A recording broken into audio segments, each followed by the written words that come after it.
welcome to another edition of the Bear Down Chicago podcast with your hosts, Ryan Dangle.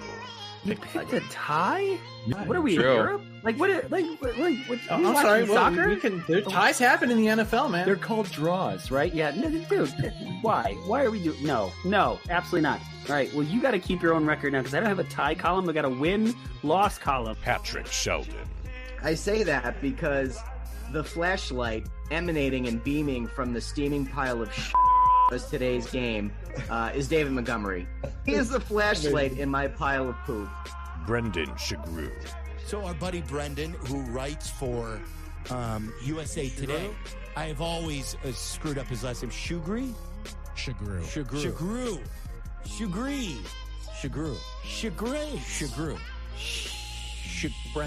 Brendan. And Jack Wright. Sorry, Captain Flo's over there.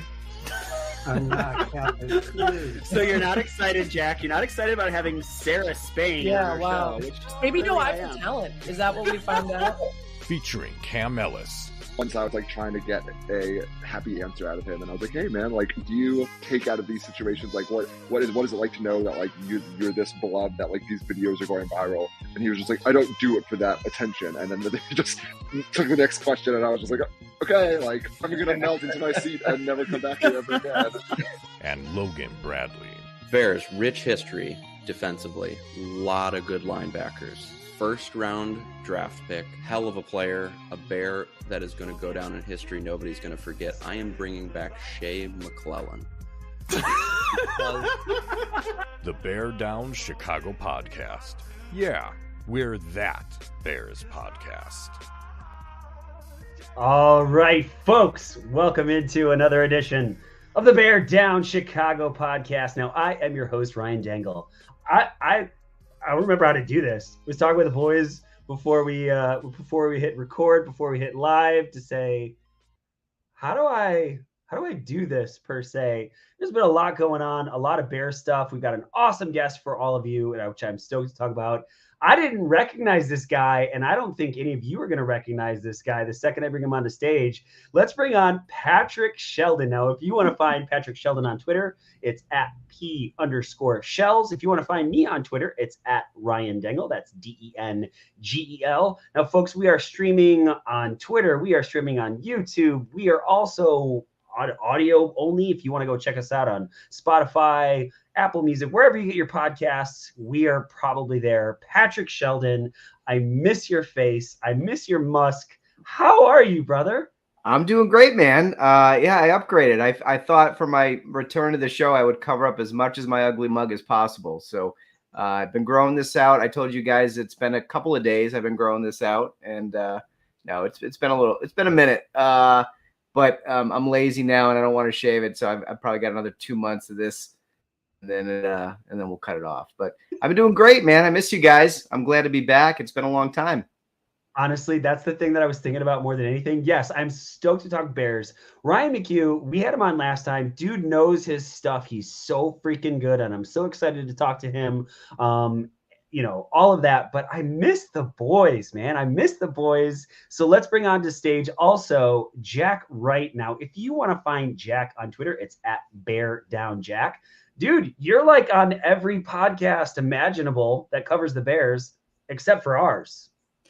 Well, I mean, I think we're kind of like we're hibernating a bit, rightfully so. There's not much to talk about, but there's some great things to talk about for tonight for sure, especially with our guests. But yeah, did a great around the division podcast with the guys at the Roar of the Lions. They're fantastic. And they had a Minnesota guy on, a Detroit guy on, a Green Bay guy. So that was really fun. And then last night I was on with Michael Helatek talking Bears.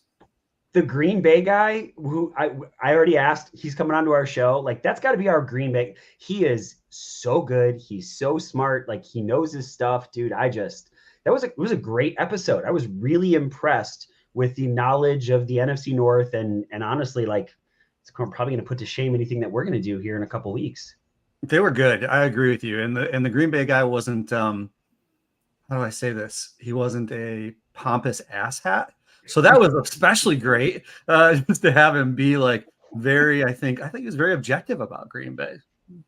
check out Roar of the Lions. Good friends at Roar of the Lions. Those guys are amazing. They're so good at what they do. You're like, wait, they're in the UK?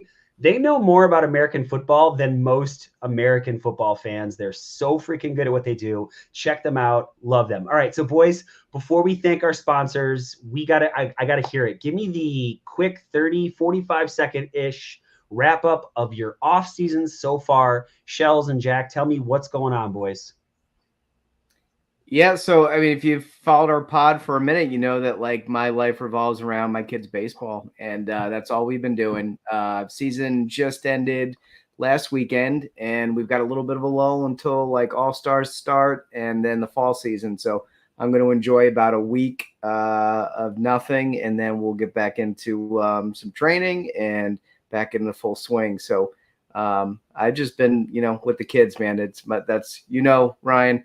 When you got little ones, it's kind of they're your world. So that's all I've been doing, and then just getting fired up about the Bears. I got the Sunday ticket email from YouTube just reminding me about my renewal. So it's close. You can smell it.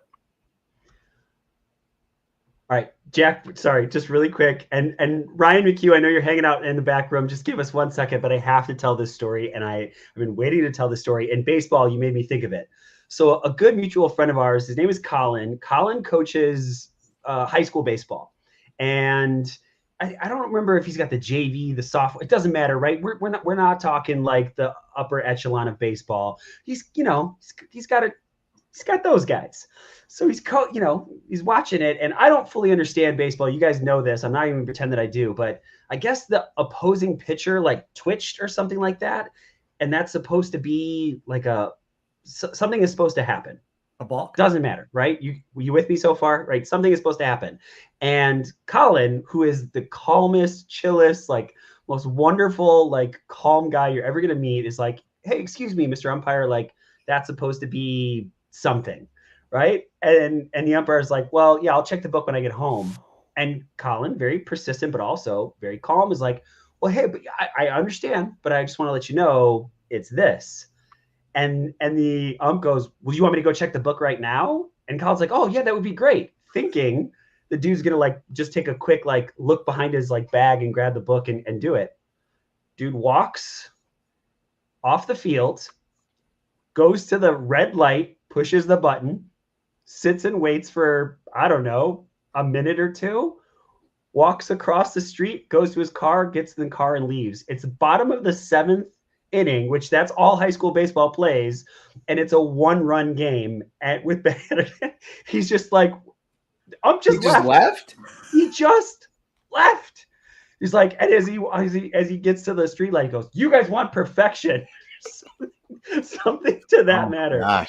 Sorry, I've been taking up way too much time. Jack, tell us about your off season so far. That's hilarious. I had not heard that story. Man, that guy. Talk about being on a power trip. Well, let's stick with baseball just briefly. Like our guest, I was. So I have been a long time diehard White Sox fan, but I'm taking a break. I'm a lapsed Catholic and a lapsed White Sox fan. So I went to the Chicago Cubs game the other night for the first time in a while. And as much as I hate to admit it, holy crap, have they done it right around Wrigley and on before and after the game, Clark Street feels like Vegas or Mardi Gras. I mean, the whole place was just electric. Listen, let's be real clear. There's no chance of me switching over. None, not a single chance. I just love baseball, and it was super fun to go to a baseball game and be there with friends and have kind of a party atmosphere to it. So far that was a highlight for me. It was really fun.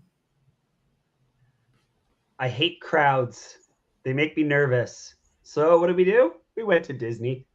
That was wow, boys, that was an experience. So the cool thing was watching my daughter just lose her mind every time a princess just walked anywhere, and that part was awesome. But she lost it on the way there. We had a 5-hour delay at the airport. So I have 2 kids under 3 years old, and we'd have a 5-hour delay. Absolutely just not fun at all. That's kind of been it for me. I got into college lacrosse. My wife's cousin played for Maryland, who was in the national championship. They got smoked, but it was really cool to watch, like, oh my God, I know this kid, watch him play in that. So that was a lot of fun. That's it. That's my off season. We got some people to thank because we got a phenomenal guest, and I am stoked. Absolutely stoked to talk to him. So the first one that we got to talk to is our guy that's been with us since the beginning, Jeff Cadwallader. Now, if you've ever watched this podcast before, and if you haven't, thank you so much for joining us. And if you have, you've heard me say Jeff Cadwallader's name over and over again. And every once in a while, you're like, all right, Dangle, you're kind of an excitable person, and you say Jeff is the best. No, you don't understand. Jeff is the absolute best. You have any questions about real estate? Give him a call. Give him a text. Check out his website. Whatever you want to do, reach out to Jeff. If you think it's a stupid question, reach out to Jeff, right? And if you're thinking, I want to buy or sell, whether that be commercial or real estate, right? Because if you're a business owner, a homeowner, investor, you're looking to buy, sell, or lease commercial or residential properties, Jeff is your guy because he is our guy. Give him a call, give him a text. Jeff with SVN Landmark today at 630-254-4734. Visit genevajeff.com. If you do talk to Jeff Cadwallader, can you let him know that the guys at the Bear Down Chicago podcast said hello? We would appreciate it, and I know Jeff sure would appreciate it very, very much. Sheridan's Barbershop, located in historic downtown Wheaton, Illinois, has been serving the community since 1954 with 6 barbers. Sheridan's is open 6 days a week, Monday through Saturday. They have appointments available to book online or by phone at your convenience. You could go to sheridansbarbershop.com, or you could call 630-668-0137 and book your appointment there. You could also go to Naperville, Hensel's Barbershop, located in downtown Naperville since 1966. There are 6 barbers at that particular shop. They're open Tuesday through Saturday. They accept walk-ins, or you can make an appointment. You could go to henselsbarbershop.com. I just want to mention really quickly, our guy Will, we talk about him a lot. He cuts my hair, he cuts Ryan's hair. The thing that Will can do, especially if you're a guy who's had maybe the same haircut your whole life and you don't know what you want to switch it up to, perhaps you want to change, but you don't know how to go about it, Will is a master at that. He will immediately take a look at you, your hairstyle, the way that it lays, etc. I mean, he really is an expert at it. So if you're like on the fence and thinking, I want to get a haircut, I want to do something different, not sure where to go, this is the most honest I've been about anything probably ever on the show. You should go see Will either in Wheaton or at Naperville at either Sheridan's or Hensel's, where traditional meets modern. Dude, I'll never go to a Great Clips ever again in my life. Once you get a barber, like you're like, why? Like, what's the big deal? Get a barber and get our barbers at Sheridan's or Hensel's. Those guys are amazing. Okay, we've made him wait long enough, and I'm so excited to talk to him. So Coach Ryan McHugh, he coaches offensive line. He's also the associate head coach for the Hinsdale Central Red Devils. That is a tough. For any of you that are outside of Illinois, it is one of the toughest divisions, one of the conferences, one of the toughest conferences in the entire state. And I know he's so damn good at what he does, and we are thrilled to have him on. Coach Ryan McHugh. Coach, how are you? Uh-oh. And you are, I don't know if you're muted right now, but we cannot hear you. Am I crazy? Am I the only one? Can you guys hear him? I can't. Doesn't look like he's muted, but I'm not able to hear him either. Coach, take a minute, see if you can get it figured out, and we'll see what we can do. I know. So yeah, he's actually not muted, and so Coach, you with us? Can you hear me? Yeah, we got you. How are you? And you just went away again. That's all right. It's okay. All right. So, Coach Kiran Amegadjie. You can give me a thumbs up or a thumbs down if that pronunciation was halfway decent, Coach. Amegadjie. Hey, it's okay. It's mid. All right. So we'll take it.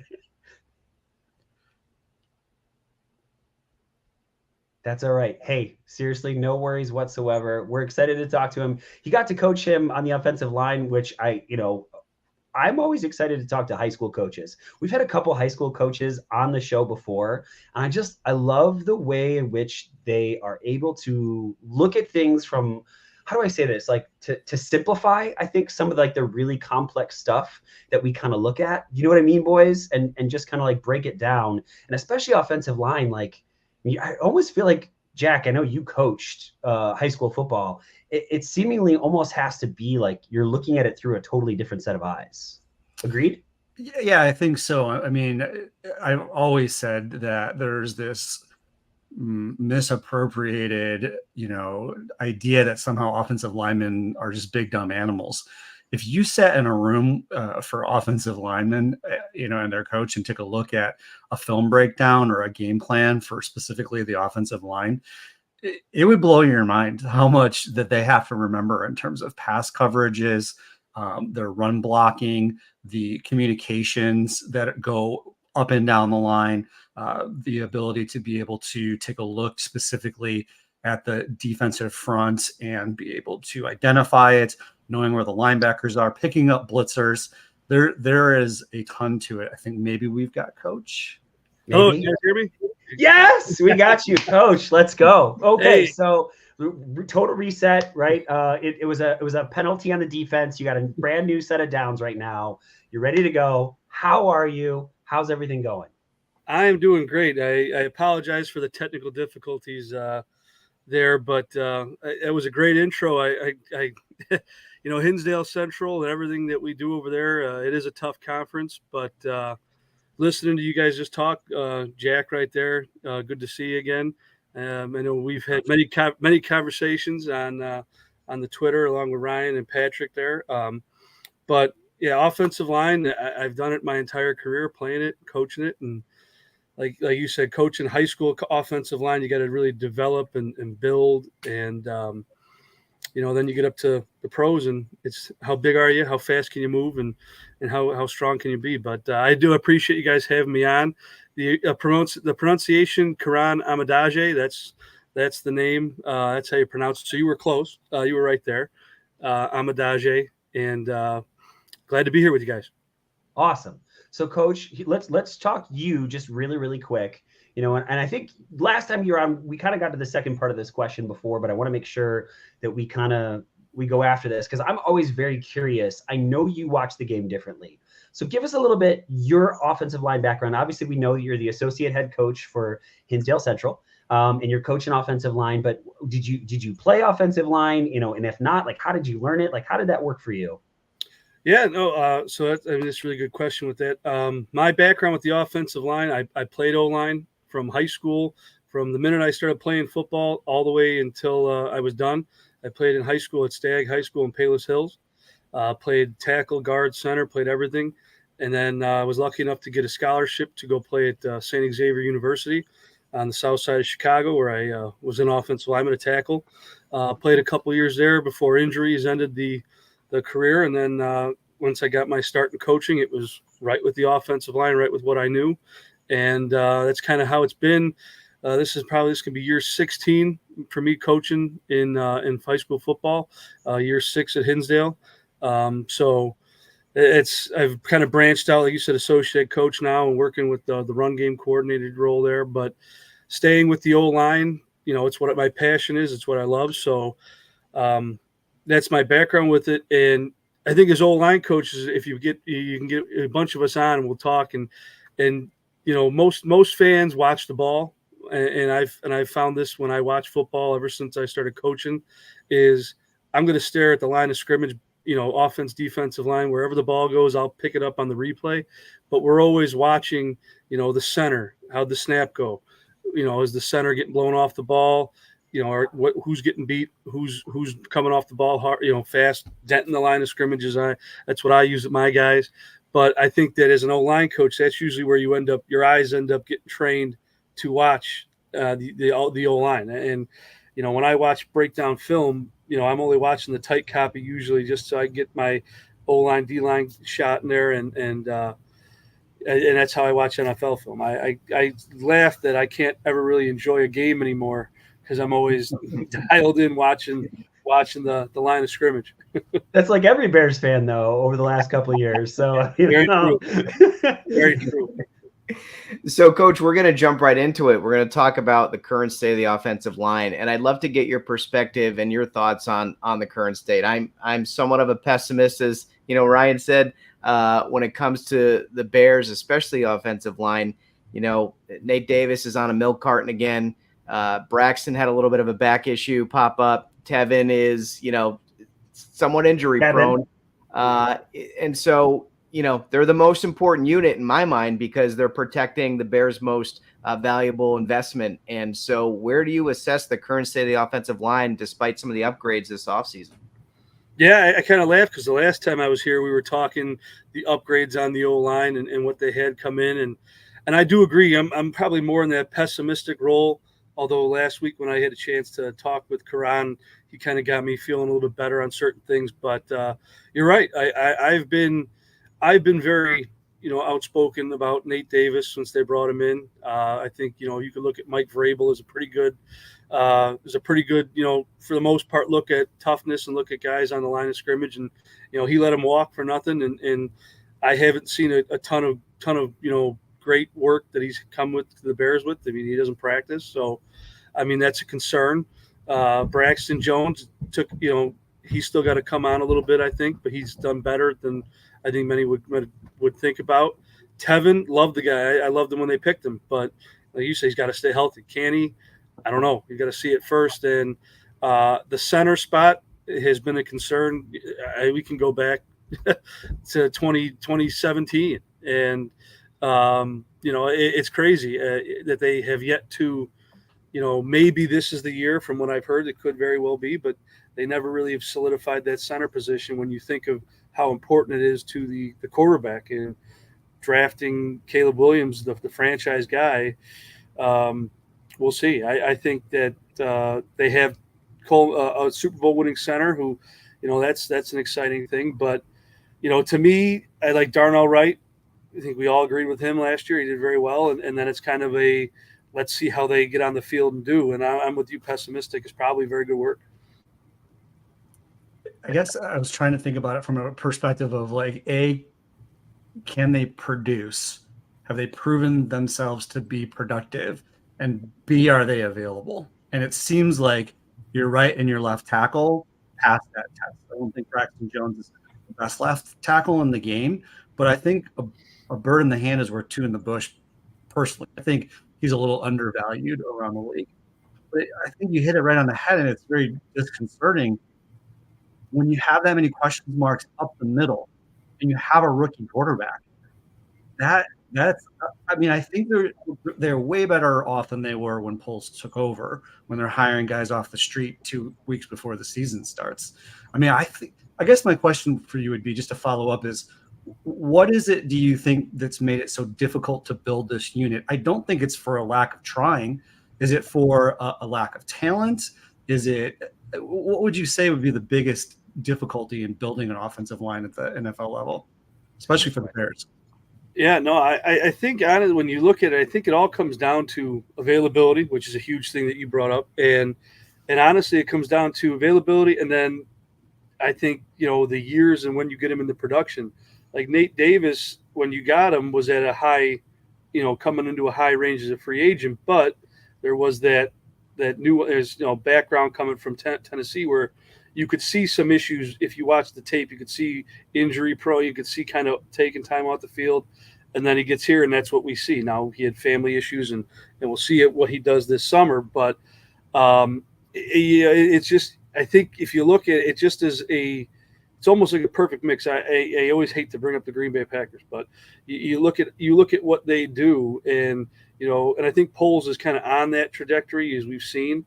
But you're constantly stocking up with young offensive linemen, building it back, and you're spending higher round picks, and I think that's something that Poles has shifted us to, is you're spending the third round, fourth round, fifth round pick instead of what we saw here forever, sixth, seventh, Charles Leno, oh God, this is your seventh round franchise left tackle. I can go on, but you see that the mindset, I think, has changed, and that's why I do agree with you. Poles, I think, has the team in a better position, at least on the line of scrimmage on the O line, because he's getting guys, bringing bodies in, investing, and now I think we'll see what works. You're always going to have misses. We could go all night through the Bears' history of misses at the offensive line spot, but I do like how he's backfilling it, bringing in guys to be that second down developmental guy, like a Kiran, you just keep bringing those guys in, and I think we should be pretty good, pretty set soon, hopefully, as I say. It feels like the Bears have targeted offensive linemen that can run and are athletic. Do you feel like that's going to fit as you think about Shane Waldron's offense and you think about what types of changes there might be on the offensive line? How do you see his impacts as far as the offensive line goes? I think that kind of fits well, because I think looking at what Seattle kind of did, I mean, they drafted the name I believe is not Lucas, but they drafted that offensive tackle a couple of years ago, the third round. His name's escaped me right now, but he was big, athletic, could move, and I think that the guys that they have, I think if I could, I wasn't, obviously not in the room, but if I could think, I believe that's kind of where Poles went with these offensive coordinator interviews when he conducted them.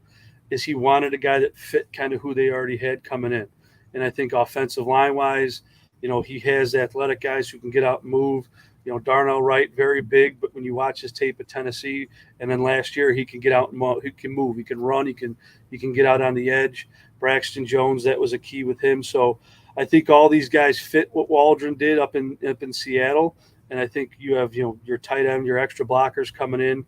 That's what Waldron does. And I think the Bears just kind of already had those pieces. Now, hopefully Waldron can mix in and execute and get those guys in a better fit. But, everything I see, like Bates is a guy who's athletic. Same thing with Shelton, because he ran the same scheme that Waldron had in L.A. Guys get out and run. They run that zone, that outside zone, wide zone scheme. So it's about moving. And I think that Waldron's style will fit them pretty well. All right, so let's talk about the man of the hour, right? So, Kiran, tell us what are we getting with him? What kind of player is he? What kind of man is he? Like, just we want to know. We want to know more about this kid. Well, he's an awesome individual, and I just saw him last week. He actually came out, and we had him talk with our offensive line at the school, and he kind of sat in and watched practice with us, and just getting to chat with him and. He's a phenomenal young man. He was when I first, met him. I was his coach his senior year in high school, coming over from an opposite school, able to get to coach him. And he's all about making himself the best he can be on and off the field. He's high character, great young man who's going to, put in the work. You're never going to have to worry about him getting in trouble, never get off field stuff, because he's all focused on how he can be the best offensive lineman in the game. And then when you saw what he did in college, just phenomenal. He got there during the COVID year and decided he was going to put muscle on, get bigger, get stronger, and know the playbook. And by year 2, he was getting time on the field and playing for Yale. So I think he's going to come in and he's going to work as hard as anybody on that team to get on and produce and be a contributor as quick as he can. And I know there's some, he's coming in with a little bit of injury, but I don't think he's going to have any issue when camp gets around. And I think at the end of the day, you look at him, I think it's exciting because, he's also a Chicago guy. We've got Sanborn, who's a Chicago guy in the Bears. There's a number of guys, Edmonds, he and knowing this, because we would talk about it back in 2019, we talked about the Bears and what the disaster it was.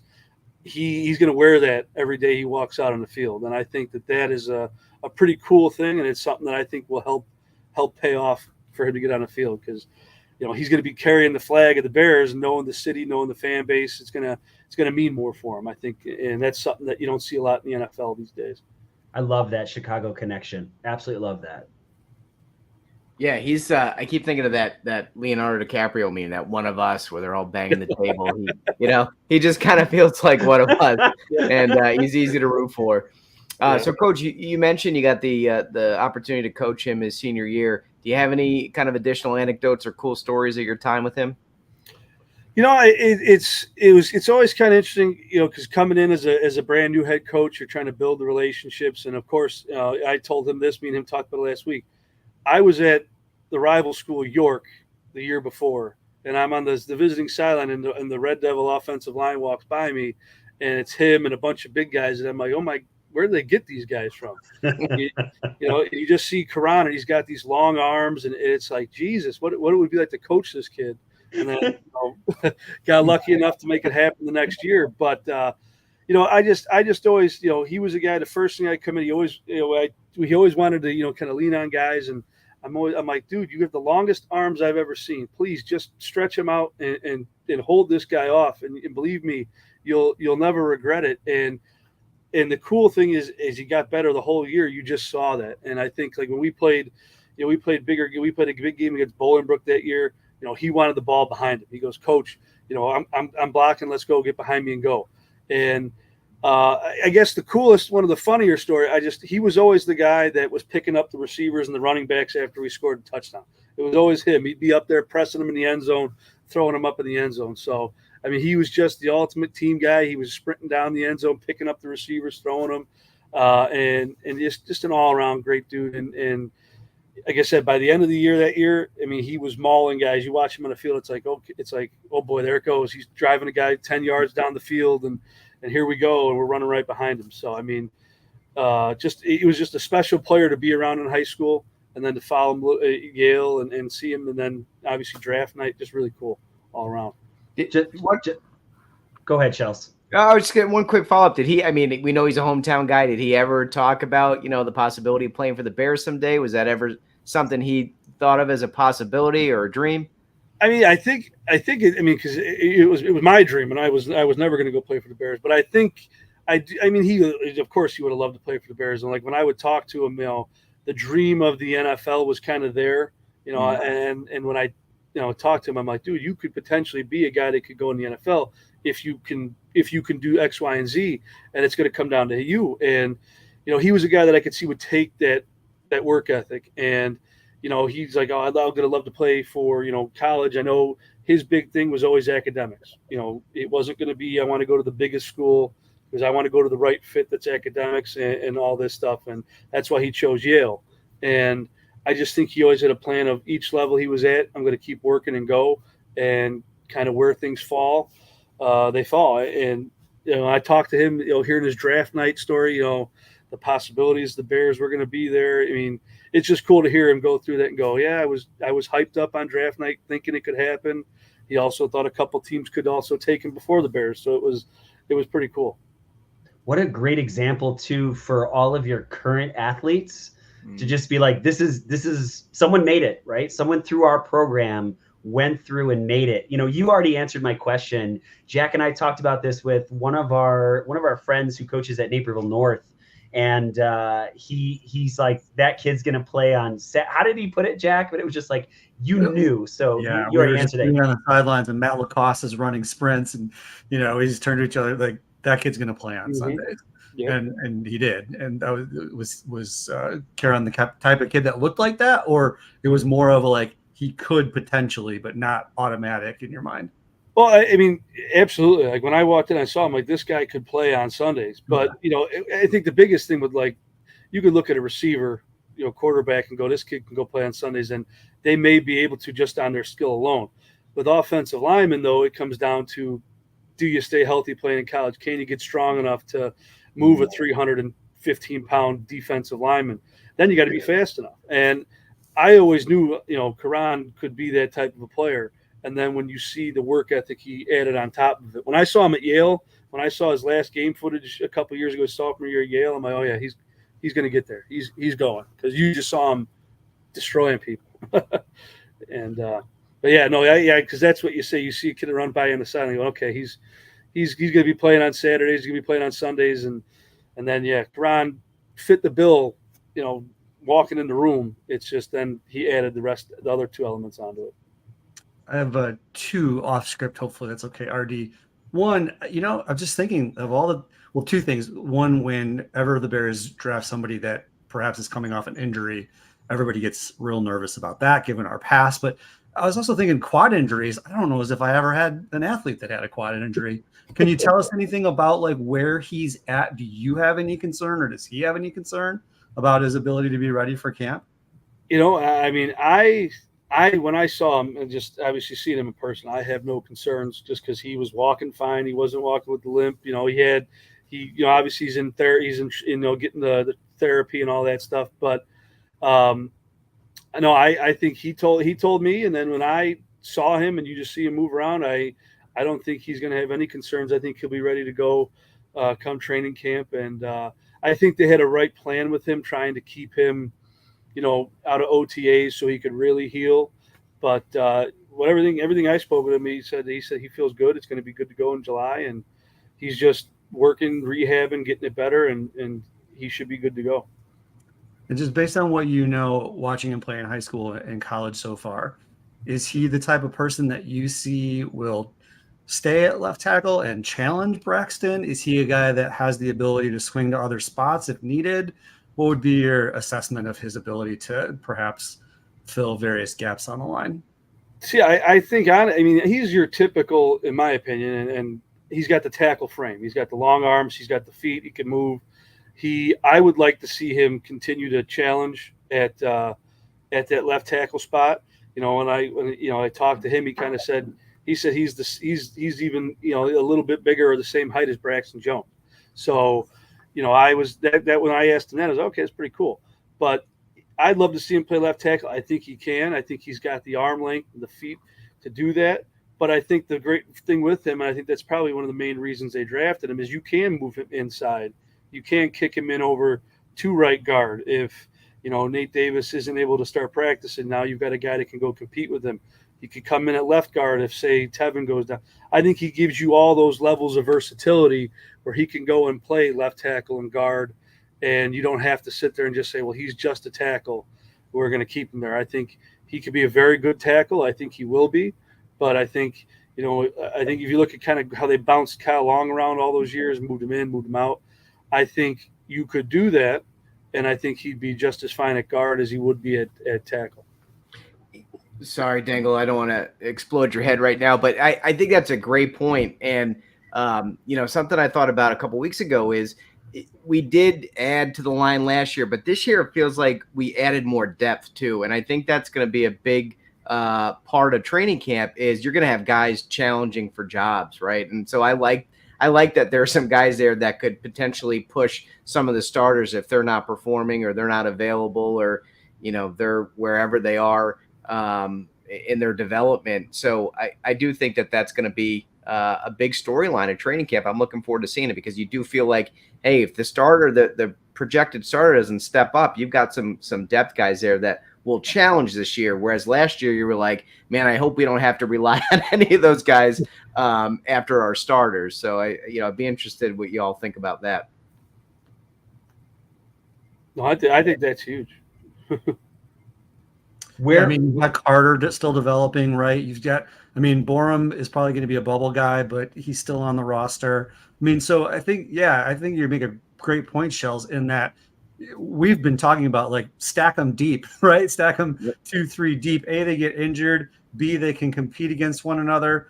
So I think it might be interesting. It'd be nice for like the Bears is to have some type of like anywhere on the field, but especially on the offensive line. Wouldn't it be nice if we had somebody that just shows out in a way that we didn't expect? It'd be awfully nice if Tev could just stay healthy because no one doubts he's a mauler. I love that guy. Good. So good, right?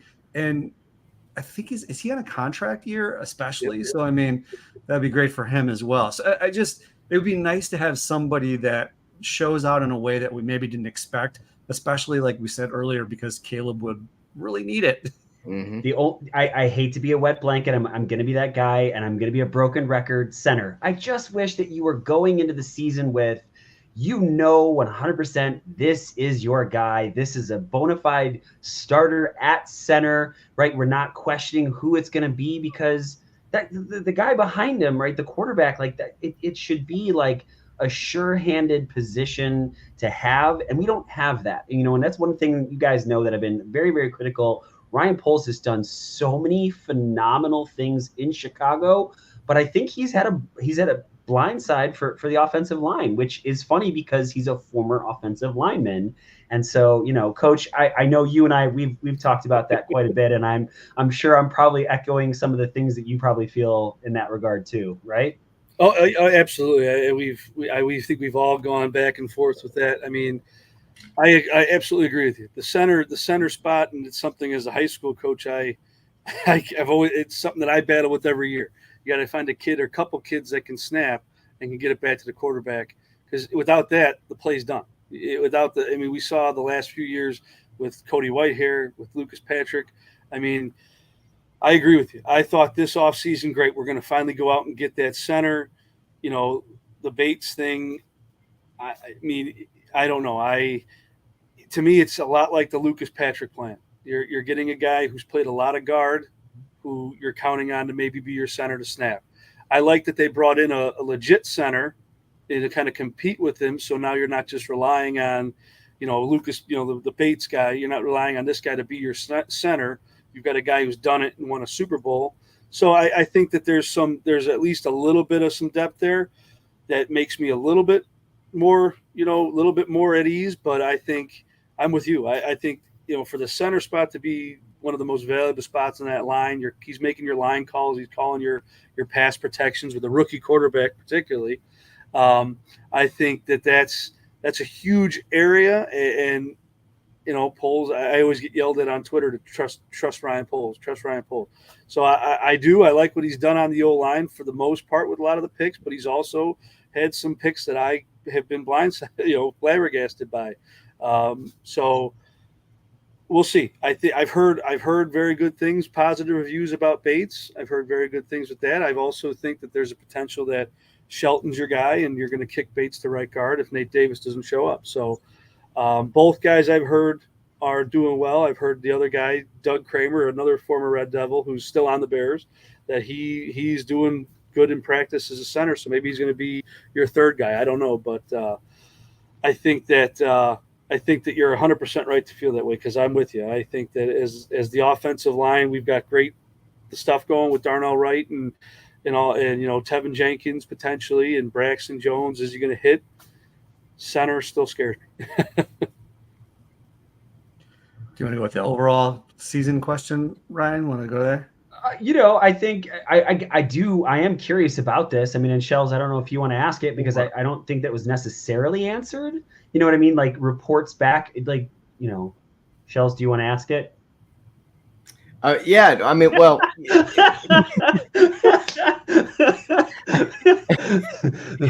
are you asking me if you want me? Do you want me to read the question on the screen? Are you? Yes.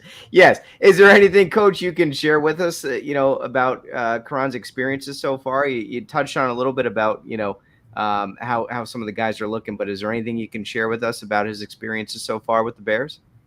One of the things like he shared with me that the big thing with, like, he was telling me Montez Sweat is an absolute, monster. He told me, and if you see that, it's on Twitter. If you see it on Twitter, there's a picture of me and him.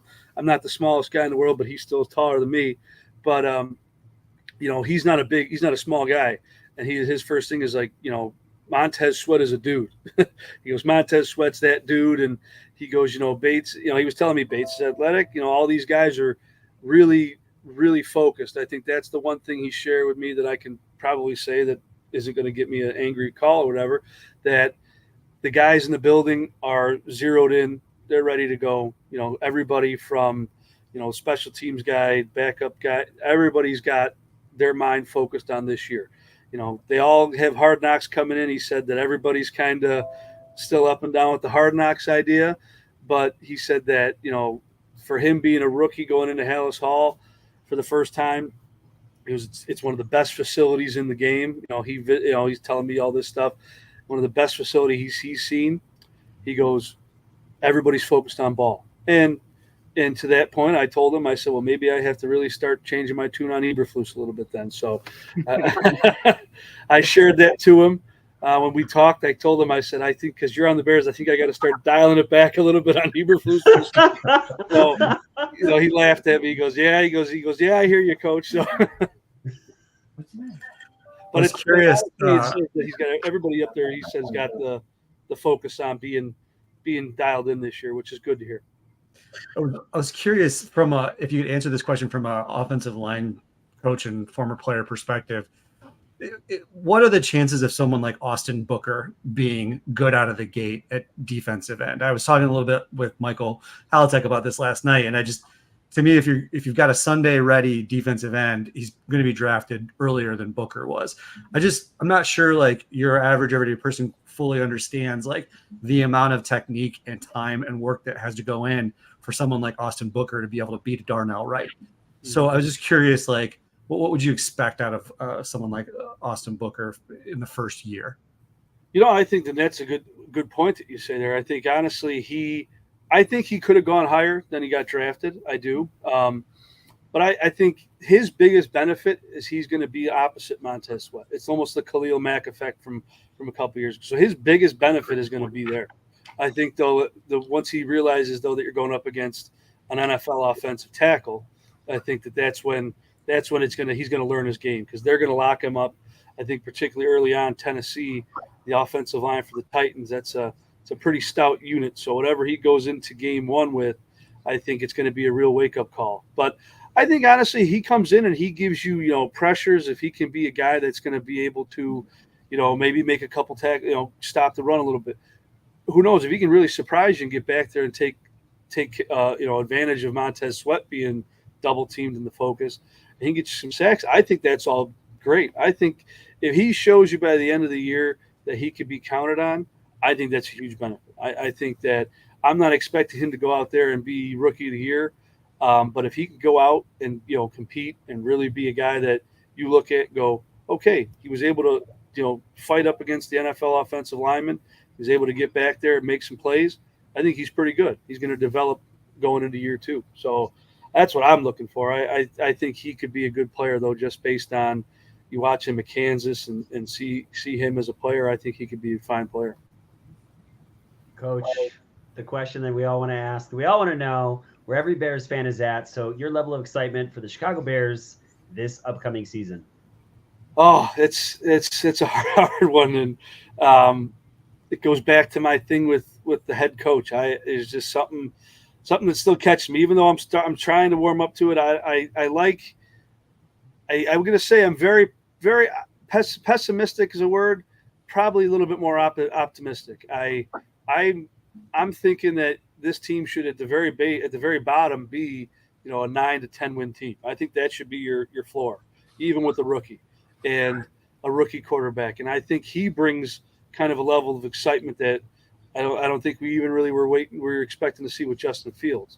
And I think he walks into a situation that's fantastic, and I think that they should be a pretty exciting team on offense to watch, and defensively, they should be able to go out there and start dominating. So I would be very happy to see them at that 9-win mark and kind of at that middle range of I want to see him prove it to me first. I've like all of us Bears fans, I've gone into seasons where it's like, all right, we're going to go 10 wins and dominate, and then at the end of the year, you're like, God, this is ridiculous. And well, I'm cautiously optimistic. That's the word I'm looking for. Cautiously optimistic, but I do think offensively, this is going to be one of the best offenses. Should be one of the best offenses we've seen in a long time.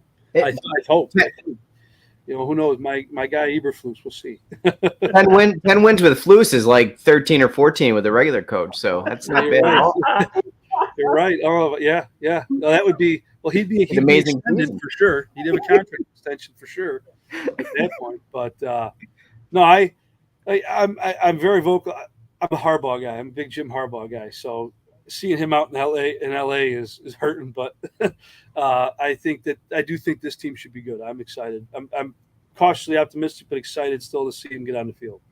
So, Coach Ryan McHugh, folks, if you're not following him on Twitter, I know some people call it X. I'm not calling the Willis Tower the Sears. Like it's the Sears Tower, right? It's Twitter. So if you want to follow him, make sure that you get him right there. He's got his app for you. Coach, we cannot thank you enough for your time. It is absolute blast having you back on the podcast. We want to, just first of all, a huge good luck to the Red Devils now that our good friend Fitz is no longer with the Dukes. It's going to shake things up a little bit. I'll be very curious to watch your conference this season. And also, if you talk to Kiran, let him know the guys at the Bear Down Chicago podcast say good luck this season in Bear Down.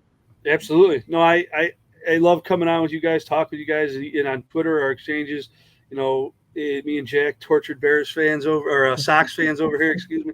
But no, I love coming on. I appreciate you guys reaching out, having me back on. I apologize for the technical difficulties early on, but no worries.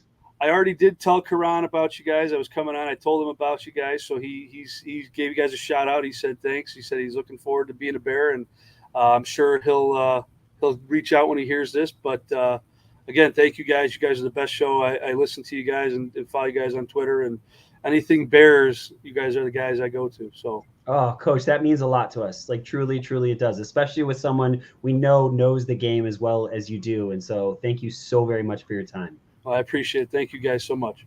Take care, Coach. Thank you, Coach. He's good, man. Yeah, that was great. I love having high school coaches, but there's some high school coaches, like, when you're sitting here like, okay, we got it. Technique. And he sees big picture stuff. I love that about him. I absolutely love having that dude on. I'm excited more. I'm more excited about Kiran now than I was before. Like, I wasn't saying that I wasn't excited about him, but I just getting to know the high character stuff, which seems to be, a big thing for Flus and for Poles. And so that's awesome. What were you guys thinking? I got really giddy. I know he's got the body for left tackle, and that's where he's probably the best fit. But I did get really giddy when I heard he has the possibility of kicking inside and maybe getting Nick Davis that got me pretty excited because Lord knows we need it. But no, that was great. I would love to have the ability to watch an NFL game from the perspective of an offensive line coach. Like, I think that'd just be a really cool perspective. And obviously I don't have any experience in that regard, but I think that'd be a cool way to watch a game.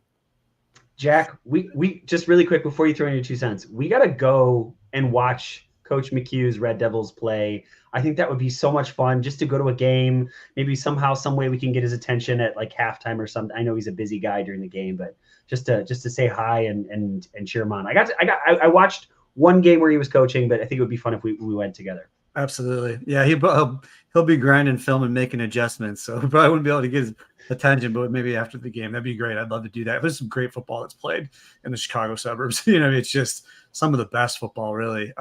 It's so fun to watch. And yeah, I think it is exciting with Kiran. He's 6'5", 326 pounds. The guy's like, he's a monster of a dude. I can't wait to go and see him and the other offensive linemen, just line up. It's always kind of a treat to just go stand by the ropes or the fence and take a look at the offensive line. And I will always remember being, up in Wisconsin for a camp. And I still say this to the day that, like, when I saw Keith Van Horn, I didn't even know humans could be as big as Keith Van Horn's right thigh was as big as I was at that point in my life. The guy they're just monsters, absolutely massive. Why are you looking at Keith Van Horn's thighs? Well, they were. Why wouldn't? Milky, white, hairy. It's. Jack, I think your point is incredibly well made. Is you watch these guys on TV and you forget how massive human beings that they are, right? And that's a big part of it. Boys, there's so much to talk about. Jack, I know you and Brendan got to do a phenomenal job breaking down the Bears draft class. Shells, you and I, we didn't get a chance to talk about it. So I just want to throw these names up here really, really quick. Is a very interesting draft class for sure. Shells, just your quick, because we got so much other stuff to talk about. Just any thoughts things that stood out to you, positive or negative? No, what stood out to me was that the Bears didn't Bears it up. They made the obvious picks. They didn't try to get too cute. They didn't try to be the smartest team in the room. They picked Caleb Williams and they picked Rome Odunze, and that was what they should have done. So I was happy to see that, even though that's not a foregone conclusion. The Austin Booker pick I liked. I do a little bit get some Travis Gibson vibes, maybe, still a little bit raw, but I'm very excited about that pick. And the punter, Jack, we know we've needed a punter on this team for a long, long time. And too many playoff games I've watched, top tier punters really flip the field and have a huge impact on a game. And so, I think that position is a little bit more important than maybe a lot of fans gave it credit for. And so I'm not upset with them drafting a punter that high, especially when it's a guy that's got a leg like Taylor. This gives me just a quick chance to talk about Australian rules football. I'm telling you guys, I know you're not going to watch. I've made peace with this, right? I've got my Port Adelaide jumper right there, right? But I'll just say that those dudes, they grow up kicking the football, right? Like that's the thing in which they do, and so it has become a second nature. And there's a couple times where like there players coming in his direction and he's able to move and punt, right? Like this dude, and he flips the field. I've never said this in my life. I'm excited about a Chicago Bears punter. It is exciting for sure. I mean, I said last night, like he can do things with a football like Phil Mickelson can do with a wedge. The ways that he's able to drop it and hit it on various parts of his foot to put all types of spin on it and to be able to make it stick and bounce back towards the original line of scrimmage and then deaden it's really exciting. Connor went to a couple of games at Iowa. He said that when he was at those games, that like the quarterback would come out, or the star receiver would come out, and it would just kind of be like mild applause. And then dude would come out, punter would come out, and not even exaggerating, Connor said place went wild for him. So he's like kind of got some cool star power too, which I think is a lot of fun because I mean, like the Bears need more of that type of fun stuff. I mean, obviously, I hope he pans out mostly as a punter, but if he's also got some cool superstar status, that'd be fun too. Austin Booker is the one that I'm really curious. Jack, I think your question was really good. You're right. There were some injury things and a little bit late to the table in terms of college and where he played. But it's seemingly that people are talking him up a lot, which it's still way too early to get excited about a player like that. We're not even in pads yet. But I'm really curious to see where it's going. Boys, let's talk Hard Knocks. I can't believe what world are we living in, right? The Bears have avoided this forever, so its entirety. But they're going to be on Hard Knocks. How are you guys kind of feeling about this? Let's go, Shells, Jack, and I'll finish it up. I wonder how behind the curtain, is it going to be as revealing as some of the other episodes of Hard Knocks or the other seasons? That like the McCaskies are an institution in the NFL. I know they've fought being on Hard Knocks for a long, long time. Is there maybe a handshake agreement that, look, you guys have to do it, but maybe not to the level as some other teams? The Bears have always sort of watered down their content, what they've allowed the fans to see. So, I mean, it's cool. I'm looking forward to seeing it, but I'm not getting my hopes up that it's going to be as, tantalizing as maybe some of the other seasons. We'll see. I think it could be a little bit muted, a little bit boring. But maybe I'll be proven wrong and it'll be a shit show. It's interesting while you were saying that. I was thinking that same thing. I was thinking, Midwest nice, bland Bears.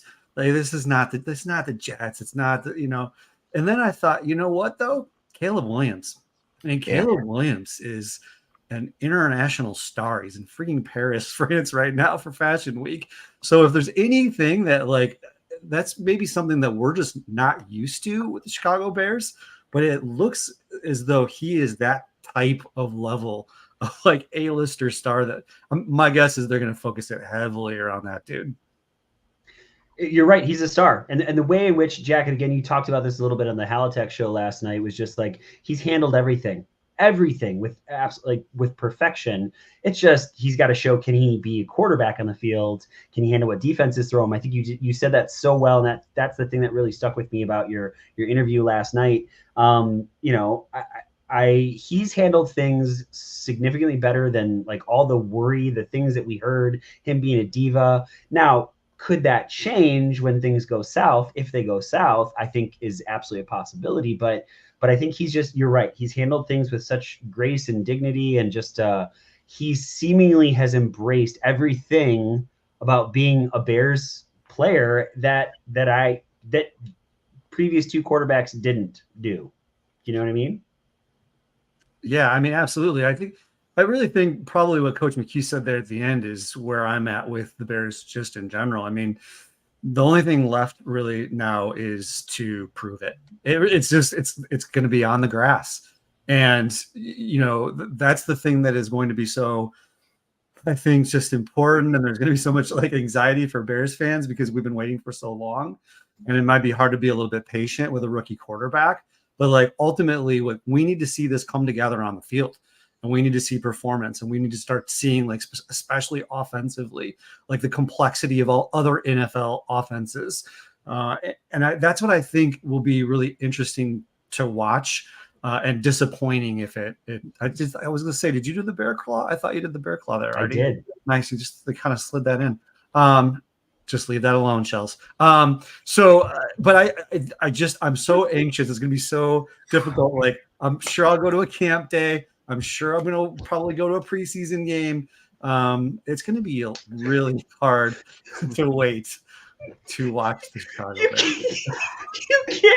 You can't set him up like that. I know. I realized that. Do it. I realized it. I may have been away for a while, Jack, but that part of my game is still sharp. Yeah. Anyway. Is anybody else really like nervous about Flus being in front of the camera that much? Like I'm worried we're gonna get some cringy moments from a really kind of corny football coach. I mean, like, he's a nice guy, but I just feel like we're gonna get a lot of cliches. We're gonna get a lot of acronyms. Right. We're gonna get some embarrassing nicknames, and there may be a couple eye roll moments. Just like, I hope we don't. I hope that doesn't become a story like where. If the focus is on him and his personality and, it lets the Bears play well and other storylines go to the wayside, then I'm all for it. But, that's another dude. He's got to prove it that he's not going to continually have his team blow leads, late in games. And, I don't know. Prove that he's not just a defensive coordinator. Right. On like specifically what you said, Shells, about Hard Knocks is a good question. And I think I can't remember who the source was, but our guy Brendan retweeted an interview with him. And he was talking a little bit about what he learned specifically like in post-game press conferences. Because I think he got a little overwhelmed and started going into word salad there for a while. And I used to think he's like a really introspective dude. And he basically just said, what I learned is you have to stick to who you are. And like, even when things get hot in the kitchen and like there's stressful moments and maybe the team's not playing so well, you stick to who you are and who you know yourself to be. And I do think there is some proof that when he chooses to do that, then there's quite a bit of confidence, at least in that building. And of course, with Captain Flus. Are you saying you got to be you? Not saying that because I just threw up in my mouth when you said it.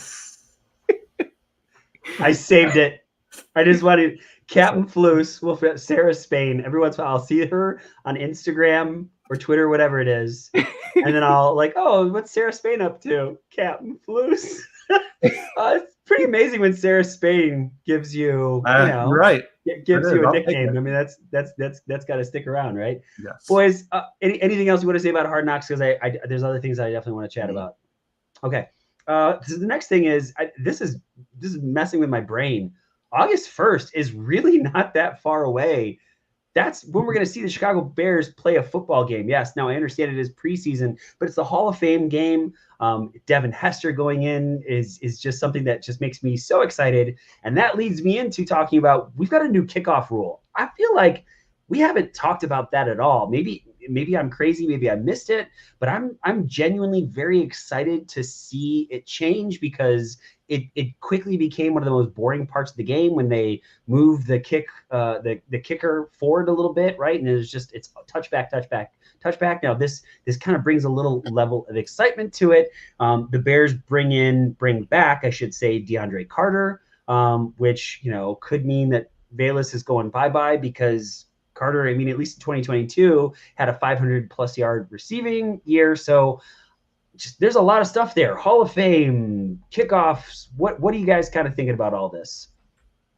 I mean, we talked a little bit about last night. It is cool to see the Bears get some things right when it comes to like and get some, like, I don't know, some feel good moments, you know, to be able to see Hester go in. And it looks like they're going to do all the right things for Mongo McMichael, even though he won't be there. But I think Michael said that that Jared Payton was going to introduce him, I believe. And so, you know, that's really cool. Last time Jared Payton did that, it was for his own father.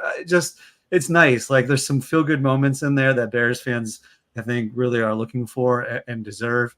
As far as the kickoff rule, I mean, even that is a pretty darn good moment. The NFL sometimes gets things right. You know, like, for them to be able to take a look at that and say, you know what, we neutered that play. It's worthless, basically. Let's do something about it. And being willing to take the risk to do what the XFL has done, I think is great. I mean, probably the happiest guy on the roster is Velus Jones Jr., because if he does get kept, it will be because of that. He really did have a pretty good year. I'm done fully defending him, don't worry, but he did have a pretty good year on KR last year. But I love that they brought in some competition, because I'm not sure if they have their punt returner and their kick returner solidified. And so, like you were saying earlier, Shells, same with that position. Let's bring in some dudes and see who the best is. I think the one thing I would say is, you know, what was the name of the guy that returned for us last year that's no longer on the roster? The punt returner. Oh man, the guy that they signed from it was from the Bengals. Yeah. Where's Brendan Shagru? I know, right? I mean, I just liked him because he at least, like, seemed to make good decisions. He wasn't a liability, but it would be nice to be able to have somebody that makes good decisions, knows when to fair catch appropriately on a punt, is very secure in catching a punt, but then also maybe is a threat when he catches a punt. I know that's asking a lot, but at the very least, I'm fully on board with a guy that makes the good decisions and can secure the catch. Yeah, I mean, I'm very excited about Mongo and Hester. Beyond that, from an offseason perspective, nothing really matters to me until September 8th. Like, I've learned my lesson as a Bears fan to not get too excited or too down. This season, like, I'm not putting any stock into the preseason. I don't care how he's doing in practice. I don't care if he's doing great. I don't care if he's doing poorly. I've seen too many off seasons where you get a report, this guy looks great, this guy looks terrible, and it never works out that way. And like we've been saying, I think all show, a lot of prove it moments this year, right? A lot of people have a lot to prove, and the Bears as an organization, to me, have a ton to prove. The moves are great. I'm happy. They made some logical, moves this offseason. They made what I think are the right moves, but until they get on the field and it all comes together and I see them actually win games, I could care less what happens this offseason on the field. Like, preseason games don't matter. Practices don't matter. OTAs don't matter. Who, hits a net, who does this, who does that. I don't care. Win games in the season, and that's what matters to me. Shells, I'll say this, probably because I'm not a baseball fan. I don't have a lot going on. My Australian rules football team, which I watch once a week, that's the other sport that I get really into. But I don't really have much sports wise. And so I genuinely get excited for preseason, but not because I think it's some like, I don't know, window into how they're going to be in the season, but rather it's a chance to kind of look at the depth of the team and watching always the bottom rosters. Like, there's one kid that's on this team right now. We either don't know his name or, like, we've heard his name and he's going to play exceptionally well. And I always find myself, you guys know this, rooting for that kid. I want to see that kid play well and maybe make the team. And if he doesn't make the team, maybe you go somewhere else. It's just, there's something about this, and maybe it's cheesy or corny, I don't really care. It's just that you're watching dudes, like, especially those bottom roster dudes, live out their dream. That the last time that they may ever put on pads and catch a touchdown or throw a touchdown or whatever, block for a touchdown, like, ever again in their lives. And so I think, there's something about preseason football that it's like, okay, cool. I saw the starters. Everybody knows that they're done, right? Like, it's cool. Like, they played a snap. They weren't really even trying. But some of those bottom of the roster kids are playing as hard as they possibly can. And I love watching that. No, I think that is fun. I mean, and I think I lean more towards what Shell said. Just I think about the year that the Bears destroyed Seattle in the preseason, and we were like, "Oh my gosh, Seattle must be so terrible." And then Seattle, of course, went on to have a really fine year that year. So I do think it is a much ado about nothing. But it's all about like picking your spots. I feel like in terms of what you want to consume with the media, because like I think a lot of it is BS. I'll just give you an example that I think is personally kind of interesting. Like one of the things that they talked a little bit about at this past camp was that that Caleb Williams hadn't been, basically calling a cadence since high school. In college, it was all clap cadence. So in other words, he wasn't verbally calling out, blue right, X slash, like, there's the Sam, there's the Mike. Like there's a lot of, you hear like Peyton Manning or some of the others. There's a lot of verbal commands happening at the line of scrimmage, including a cadence and a snap. And so it was completely silent at USC based on like a clap. And that was the only way that they knew to actually snap the ball. So in other words, I just personally find it interesting to like see that one of the things that he needs to learn then is to come back into this professional level game and be able to like master a cadence and be able to do that. I don't really have any like fears that he's going to be unable to do that because he seems like a really intelligent guy. And I'm just mostly glad that we're not talking about which foot he has forward in his like stance, or, I mean, the guy just looks like he plays quarterback in his sleep. He just looks the part in a lot of ways. So I think once he gets the cadence down and he gets his processing down and his decision-making down, again, these people that are just like, oh, he's going to be the biggest bust. I don't know what you're watching. I mean, he might struggle and he may not be as great as we hope that he's going to be. Like, I would be shocked if he's straight up like bust. Do we want to talk about what Justin Fields had to say while in the Pittsburgh Steelers, or do we want to talk about Justin Fields' struggles to consistently throw balls to open receivers? The only thing I'll say is, it's all rumors, and I haven't seen anything that's truly like, I don't know, substantiated, like something that's like really great reporting. But it does, there's been multiple rumors that Justin Fields was not the great teammate that I thought that he was, and that I painted him out to be. And I hope that's not the case, because I really like the guy a lot. And I wished him well, and I hope that he would play well in Pittsburgh, and that he would let what's the whack job number 3? Russell Wilson. Yeah, there you go. Russell Wilson. I think he would take his job, but it's not looking like that's going to be the case. Anything you guys want to say about that? Because I just said my piece. As far as it relates to the Bears, in my opinion, it just increases Ryan Poles' lore in my mind. The fact that he was able, as we've got some time to look at that decision now, the fact that he made that decision to me says a lot about Ryan Poles. I really do think that they looked at the guy and they thought, we have given this guy, again, some people would say not a great opportunity. I understand that. But bottom line, they said, this is not the guy we're going to pay in the future to be our future franchise quarterback. We've got a number 1 pick. There seems to be one of the best quarterbacks out there. Let's go ahead and pull the trigger on that. And the more I've been listening to experts talk, that's the way that business needs to be done. And if Caleb Williams doesn't work out, then you spend another number 1 draft pick on a quarterback. And so that's the way of the league now. And I feel like, in my opinion, the decision by Poles was a good one. And I just feel like in retrospect, it was a ballsy choice to make. It had to be difficult, and he made it. And I think the Bears are going to be better for it. So I'm pleased about that.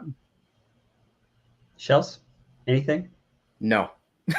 Okay. Cool. I love Justin Fields. He's not on the team anymore. I don't want to talk about Justin Fields anymore. Okay. Yeah, fair. No, that's totally fair. That's one of those things.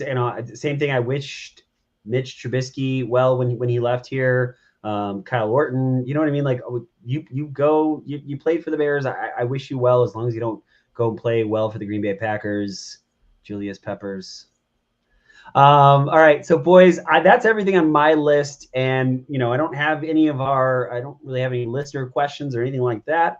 Anything that I missed that you guys wanted to chat about? Anything at all? One thing I would just mention is, and I can maybe ask Michael to pull it up for us, Halitech. He put up a list of sort of like all the people that are replacing folks from last year, for instance, like Gill being replaced by the punt god, for instance, or Eddie Jackson being replaced by Bayard, or Swift replacing last year's running back. As you just kind of like Montgomery being replaced by Roma Dunze. And as you just did the whole list like down the line, it was exciting. It really was, in terms of just roster improvement across the board. It is undeniable now, I think, to look at the Bears and think anything other than we are. I mean, it's honestly got to be one of the most talented teams on paper that we have seen, since '85. People might want to make cases for like the Brandon Marshall Bears or the '08 Bears, but I just don't think across the board that I've seen going into a season a team laced with as much talent, and especially offensive weapons who can score now and change the entire complexion of a game. I've never known a Bears organization to have perfect. Yes, that is it. And that, I mean, that's exciting, dudes. Look at that. Good call, man. So for all of our audio only listeners, we're pulling up a tweet from Ben Devine, who is at Chicago_NFL. Justin Fields. Now you got Caleb Williams. Deonta Foreman. Now you got DeAndre Swift. Darnell Mooney. Now you have Keenan Allen. That's one that I like. That's awesome. It blows my mind. We have Keenan Allen. Like, just awesome. Take a second. Yes, I'm excited about Roma Dunze. Yes, I'm excited about DJ Moore, but like, it's almost like it got swept underneath the rug. Like, oh yeah, there's Keenan Allen. Equinemius St. Brown. Now you have Roma Dunze. Roma Dunze is technically your third wide receiver, right? And dude was an absolute stud in college. Robert Tonyan. Now you have Gerald Everett. That's a huge, huge addition.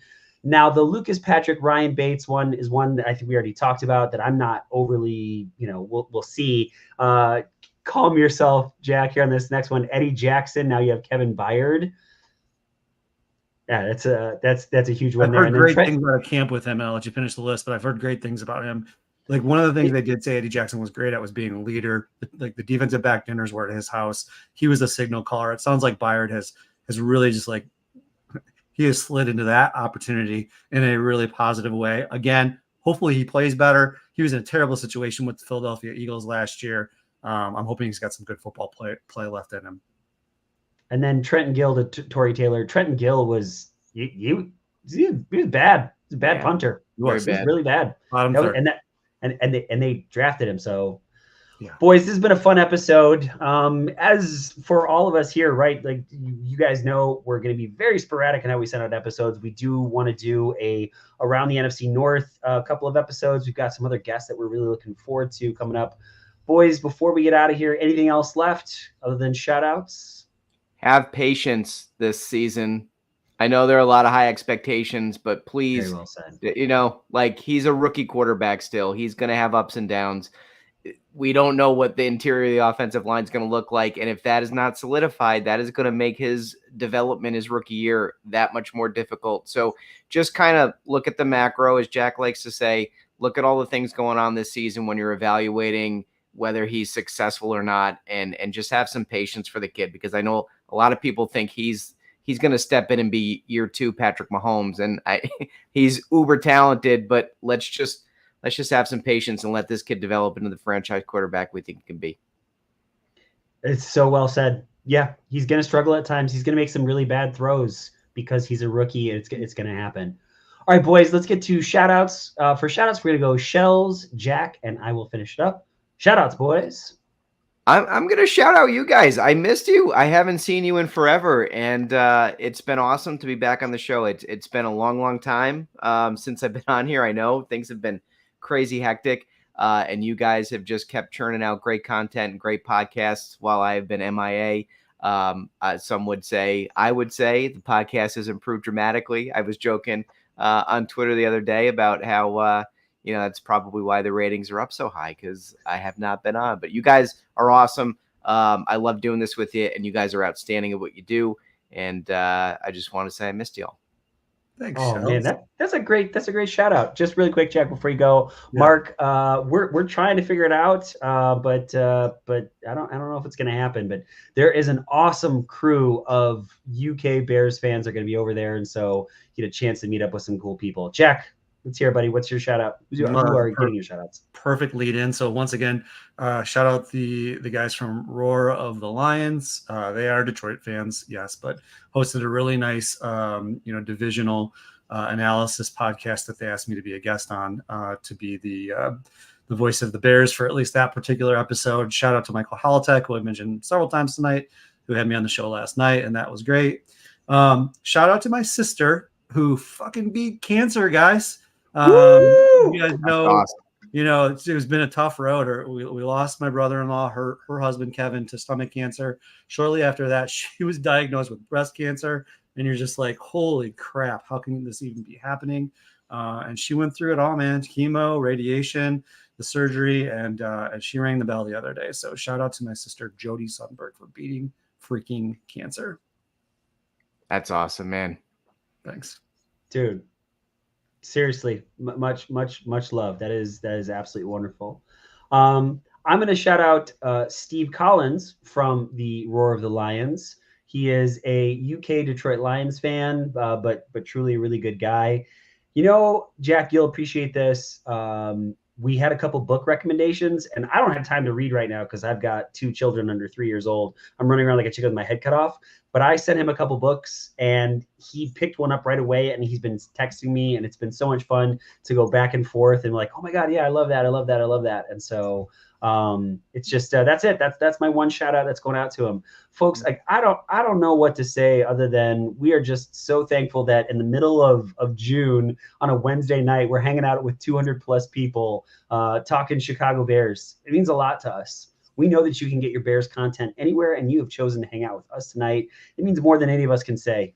We do work really, really hard at this, but with this off season, we've been taking a lot of time off, which is good, and I think it's good because we're stoked. And I think Jack has said this a lot: is there is this a little bit of optimism, cautious optimism, and that if the Bears are more fun to watch this upcoming season, we're going to have a lot more fun because we covered a couple really difficult seasons to watch. And I just remember thinking like, I don't really want to necessarily prioritize my time to not only watch this team, but then to put in a lot of work towards the podcast. But it's just, it's something that we love to do. And most importantly, that we love to do together. These are guys that, our text thread is going all the time, and we're just so thankful to hang out with all of you. You can help us out. You can share this with a friend. You can get subscribed before the season starts. Get subscribed right away. You can hang out with us whenever you have the opportunity. Go back, audio only, listen to the podcast. You're hanging out in your car, whatever it is that you want to do. Folks, please hit us with a 5-star review. Hit like, hit subscribe. Do all those things could really, really help us out. For all of us here at the Bear Down Chicago podcast, so that is Patrick Sheldon, Jack Wright, Brendan Chagru, Logan Bradley, Cam Ellis. Yeah, Cam Ellis is part of the show too. I am your host, Ryan Dangle. Folks, thank you so very, very, very much. And as always, bear down, Chicago.